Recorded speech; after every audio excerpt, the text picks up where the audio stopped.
आज आपण संत श्रेष्ठ जगद्गुरु तुकोबाराय यांच्या गाथ्यामधील अभंग क्रमांक 3085वर मी चिंतन मांडण्याचा प्रयत्न करणार आहे.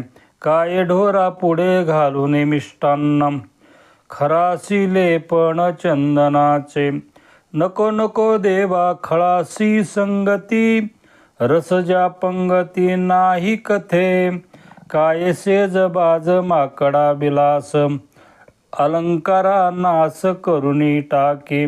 तुका म्हणे काय पाजुनी नवनीत, सर्पा विष तिथ अमृताचे. नको नको देवा खळासी संगती, रस ज्या पंगती नाही कथे.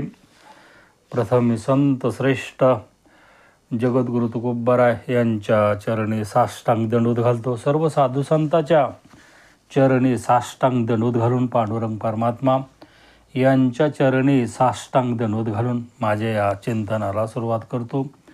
महाराज अभंगाच्या पहिल्या चरणामध्ये म्हणतात, काय ढोरा पुढे घालून मिष्टान्न, खरासी लेपण चंदनाचे.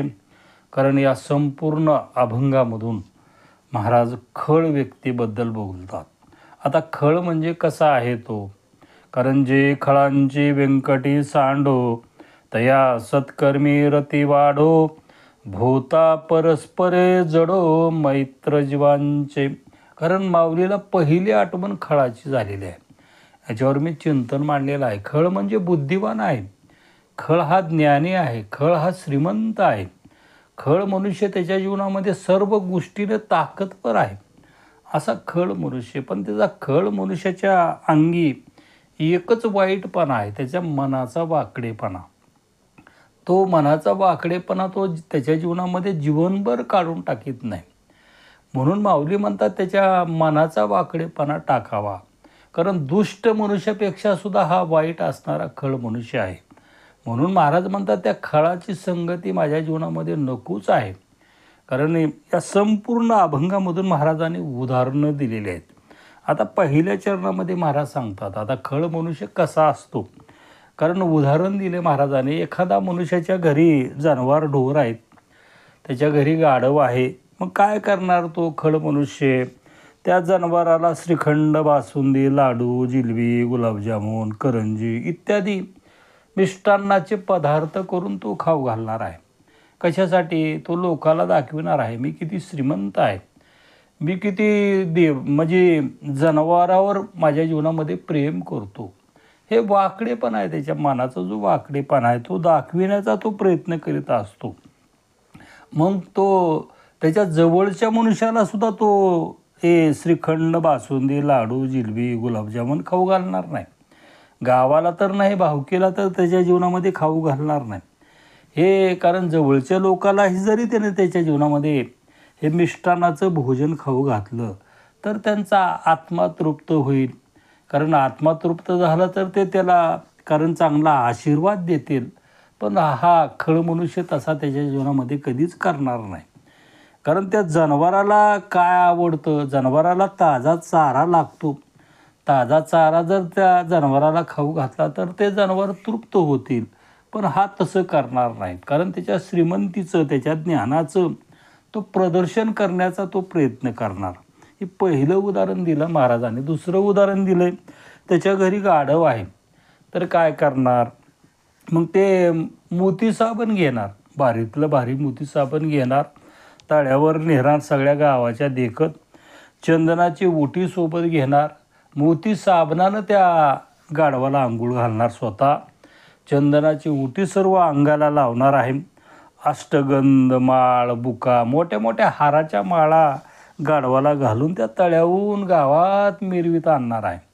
लोकाला वाटव किती हा मनुष्य गाढवावर प्रेम करतो, जनावरावर प्रेम करतो. त्याचं कुणावरच प्रेम नसतं, माणसावर प्रेम करीत नाही तर तो जनावरावर, गाढवावर त्याच्या जीवनामध्ये तो प्रेम करीत असतो का? त्या गाढवाला त्याच्या जीवनामध्ये आनंद मिळणार आहे का? यालाही आनंद मिळणार नाही, गाढवालाही आनंद त्याच्या जीवनामध्ये मिळणार नाही. त्यानं गाढव घरी असं बांधून ठेवलं की गाढव जमिनीवर लोळणार आहे, मोठ्यानं वरडणार आहे. पण याचं ज्ञान त्याच्या जीवनामध्ये असताना कारण त्याला ज्ञान असतं. गाढवाला काही चंदनाची उटी कामाचं नाही, मोती साबण कामाचं नाही, जनावराला श्रीखंड काही कामाचा नाही. श्रीखंड मनुष्याला खाऊ घालावा, ते बी ज्याला शुगर नाही त्याला खाऊ घालावा. लई लई तर आग्रह करील ज्याला शुगर झालेली आहे त्याला म्हणेल जिलेबी खावा, बासुंदी खावा, लाडू खावा. पण चांगल्या मनुष्याला त्याच्या जीवनामध्ये तो कधीच म्हणणार नाही. हे खळ मनुष्याचे लक्षण आहेत असं महाराज अभंगाच्या पहिल्या चरणामध्ये सांगतात. अभंगाच्या दुसऱ्या चरणामध्ये महाराज म्हणतात, नको नको देवा खळासी संगती, रसजा पंगती नाही कते. आता महाराज म्हणतात माझ्या जीवनामध्ये अशा खळ मनुष्याची संगत नकोच आहे. आपल्या जीवनामध्ये क्षणाक्षणाला अशा खळ मनुष्याची संगत आपल्याला मिळत आहे. संसारात, परमार्थात, राजकारणात. परमार्थामध्ये तर भरपूर ही खळ म्हणजे, कारण किती खळ आहेत. कारण त्यांनाही वाटत नाही माझा हा खळ आहे, मी वाकडेपणा आहे. हा मनाचा वाकडेपणा, मनाचा अहंकार, अभिमान त्यांच्या जीवनामध्ये टाकून देत नाहीत. आणि मग त्यांच्या जीवनामध्ये परमार्थामध्येही आमच्यासारखा महाराज स्वतःचीच फोटे काढणार, लगेच ते टाकणार, यूट्यूबला टाकणार, अनेक ठिकाणी टाकणार. त्याच्यावर मी सत्य उदाहरण देतो. कारण आमचे कैलासवासी माधवबुवा शास्त्री टाकळीचे डबल संस्कृत PhD ब्रह्मचारी मनुष्य त्यांच्या जीवनामध्ये 98 वर्ष जगले. कारण दर्जी बोरगावचं ट्रस्ट त्यांचंच आहे, आंबेजोगाईचं आहे, आळंदीमध्ये आहे, पंढरपूरमध्ये आहे. संन्यासी मनुष्य त्यांच्या जीवनामध्ये त्यांना आम्ही जवळून पाहिलेलं आहे. एखादा जरी मनुष्य आमंत्रण नाही त्याला पंक्तीमध्ये जेवाय बसलेला असला तर त्याच्या हाताला धरून उठवायचे. हे दुर्गुण त्यांच्या अंगामधला आयुष्यभर त्यांना कळालेला नाही. मोठे विद्वान आहेत, ज्ञानी आहेत. कारण अनेक जन्मभर परमार्थ केला, संस्कृतवर त्यांची PhD झालेली. आता एवढे ज्ञानी मनुष्याने त्यांच्या जीवनामध्ये एखादा मनुष्य त्याला आमंत्रण नाही किंवा कुठला आलेला आहे बसला पंक्तीमध्ये, त्याला काय फरक पडलेला आहे? तो जेवणच करीत आहेत ना, तृप्तच होत आहे. पण त्यांच्या जीवनामध्ये त्यांना कधीच पटलं नाही. दुसरी गोष्ट, एखादा मनुष्य कीर्तनाला उभारला आहे, त्याच्या अंगावर धोतर नाही तर त्याला ते कीर्तनामधून बस म्हणायचे. असं हे खळ मनुष्याचं वागणं असतं, असा त्याच्या मनाचा वाकडेपणा असतो. हे आपलं चुकायलेलं आहे. हे ज्ञानी असतात म्हटलं की पंडित असतात, हुशार असतात, विद्वान असतात, ताकदवान असतात. पण त्यांच्या मनाचा हा वाकडेपणा तो कधीच टाकून देत नाहीत. म्हणून महाराज म्हणतात की अशा खळ मनुष्याची संगती माझ्या जीवनामध्ये कधीच घडू देऊ नको. आपल्या जीवनामध्ये क्षणाला अशा खळ मनुष्याची संगत आपल्याला मिळत आहे असं महाराज अभंगाच्या दुसऱ्या चरणामध्ये सांगतात. अभंगाच्या तिसऱ्या चरणामध्ये महाराज म्हणतात, कायसे ज बाज माकडा विलास, अलंकारा नास करुणी टाकी. इथंही महाराजांनी उदाहरण दिलेलं आहे. आता माकड पाळलं एखाद्यानं आणि माकडाला सुंदर अशी शय्या तयार केलेली आहे. म्हणजे बेडरूममध्ये त्याला अशी नरम अशी गादीवर गादी 10-5 गाद्या टाकलेल्या आहेत. त्याच्यावर गालीच्या आतरलेला आहे. नरम असं मखमली कारण त्या माकडाला पांघरायला ठेवलेलं आहे. त्या माकडाला सोन्याचे अलंकार घालून सजविलेला आहे. माकडाला अष्टविलास भोग त्या रूममध्ये ठेवलेले आहे. अत्तराचा सुगंध सर्वकडे दरवळत आहे त्या रूममध्ये. आणि त्या माकडाला त्या रूममध्ये जर ठेवलं, त्या माकडाला काही कौतुक वाटणार आहे का? ती गादी बघणार आहे, काही खायचे पदार्थ आहेत का, पांघरायचं बघणार आहे, ते जे भोगविलास ठेवलेले आहे ते खायचं आहे का बघणार. आणि त्याला फाडून टाकणार, त्याला फोडणार. रात्रभर जर ते माकड त्या रूममध्ये राहिलं तर गादीही नीट ठेवणार नाही, पांघरायचंही ठेवणार नाही, बिताडंही नीट ठेवणार नाही. कारण ते त्याच्या जीवनामध्ये स्थिर बसणारच नाही. बिताडाला टोकरून बिताडाला खड्डे पाडील, गादी सर्व त्या रूमचा विध्वंस करील. आणि शेवटी रात्रभर तसं माकड जर ठेवलं तर माकड सकाळ मरून जाईल त्याच्या जीवनामध्ये. त्याच्या जीवनामध्ये हा अष्टविलास भोग त्याला काही कामाचा नाही. म्हणून असं हे खळ मनुष्याचं जे वागणं आहे असं विचित्रच त्याच्या जीवनामध्ये तो वागत असतो. त्याला कशाचंही कौतुक कारण त्याच्या जीवनामध्ये दुसऱ्याचं कौतुक त्याला आवडत नाही. स्वतःचं कौतुक तो जगाला सांगण्याचा सतत त्याच्या जीवनामध्ये प्रयत्न करीत असतो आणि जगाला आपलं स्वतःचं कौतुक स्वतःच्या तोंडानं त्याच्या जीवनामध्ये तो सांगत असतो, असं महाराज अभंगाच्या 3ऱ्या चरणामध्ये सांगतात. अभंगाच्या 4थ्या चरणामध्ये महाराज म्हणतात, तुका म्हणे काय पाजूनी नवनीत सर्पाभिष तिथं अमृताचे. आता खळ मनुष्य काय करतो? शेवटचं उदाहरण दिलं महाराजाने.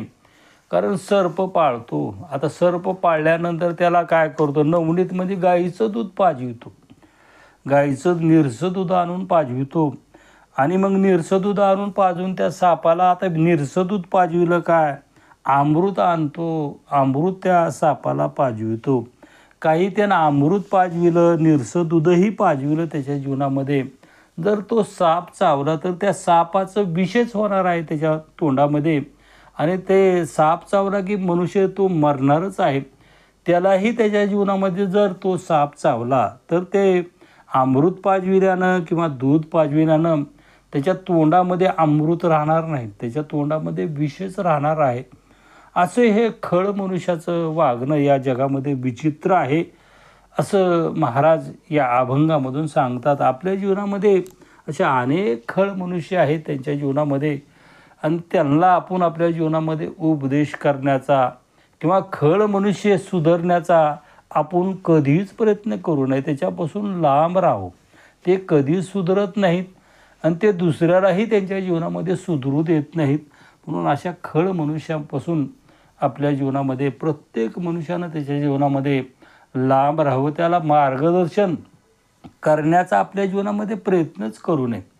ती खळ मनुष्य दिसला की आपण मौन बाळगावं, आपण गप्प बसावं, एवढंच आपल्या जीवनामध्ये करावं. असं या अभंगावर माझ्या बुद्धिमत्तेप्रमाणे, माझ्या ज्ञानाप्रमाणे मी चिंतन मांडण्याचा प्रयत्न केला. झालेलं चिंतन सद्गुरू चिन्मयानंद स्वामी जगद्गुरू तुकोबारा तुम्ही सर्व प्रिय आत्मा तुमच्या चरणी हे शब्दरूपी भावपुष्पार्पण करून माझ्या अल्पशा सेवेला पूर्णविराम. तुकाराम तुकाराम तुकाराम. बोला पुंडली गौरदेव हरी विठ्ठल श्री ज्ञानदेव तुकाराम.